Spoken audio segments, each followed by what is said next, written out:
Lesson 7.2, Percents and Proportions. Solving percent problems. You can represent A is P percent of B using the proportion A over B equals P over 100. A is part of the base, B is the base, and P is the percent.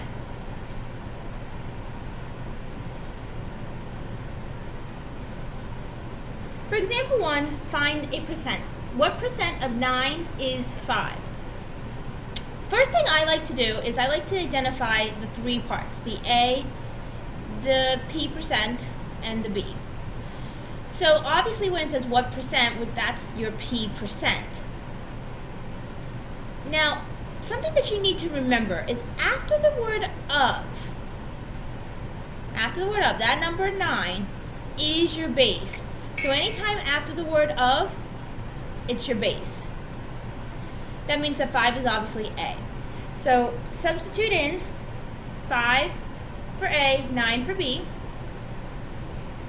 Now, they multiply each side by 100, but I like to use my cross products. 500 divided by 9, essentially what they do, which is 55 and 5/9. And that is a percent. You don't need to move decimals, you don't need to do anything, it is already a percent. And you could put this into a decimal too, by the way. Solve problems 1 and 2. Remember to identify your A, your P, and your B again first. And remember after the word of, that's usually your base. Pause the video. Number 1, what percent is P? After the word of is B. 4 is A then.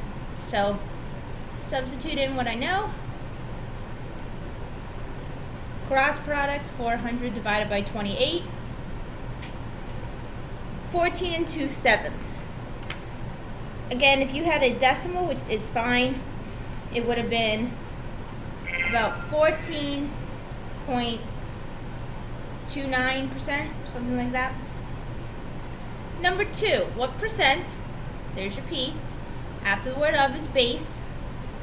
A is 30. So 30 over 80 equals P over 100. Again, I take my cross product, so I have 3,000 divided by 80, and you get 37.5 or 37.5%. Example 2, finding a part of the base. This time we're trying to find A. So let's identify our three parts. 15%. See that percent sign? Obviously, that's your P percent. After the word of is your B base. So substitute in the 15 for P and the 300 for the base. You do not need to move any decimals for the 15 because it's over 100. What percent is a number over 100. Cross products, 300 times 15. Again, they do it a little differently.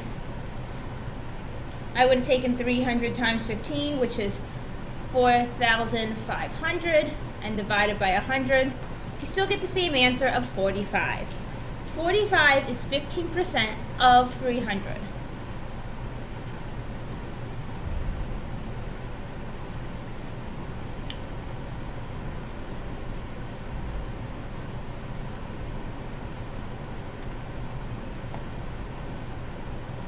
In example 3, we're going to find a base this time.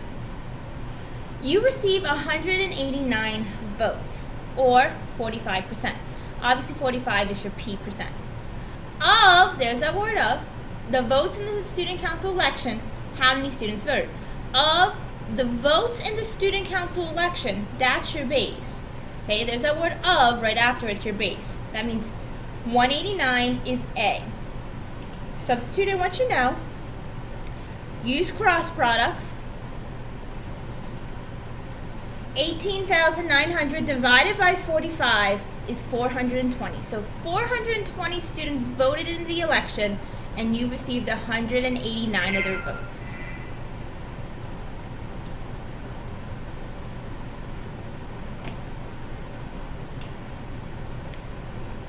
Please pause the video and try 3 and 4. Remember to identify your 3 parts first. That helps you set up the problem. Remember the proportion is A over B equals P over 100. Number 3, what number is 62%, there's P, of, and there's the base? A over 200 equals 62 over 100 is how you set that up. Use your cross products. 124 is your answer. Number 4, there's of, and then what you don't know is base. That's why I knew that was A. So P percent, 117 over B equals 78 over 100. Cross products, 150. Before I end the video, I just want to tell you that this is one way that you can find your grades, especially from example 1. If you had a 5 out of 9 on a quiz, you could take that and actually divide, and you get 0.55 about, and then you multiply that by 100 and you get 55%. So 5 questions right out of 9 would be at 55%.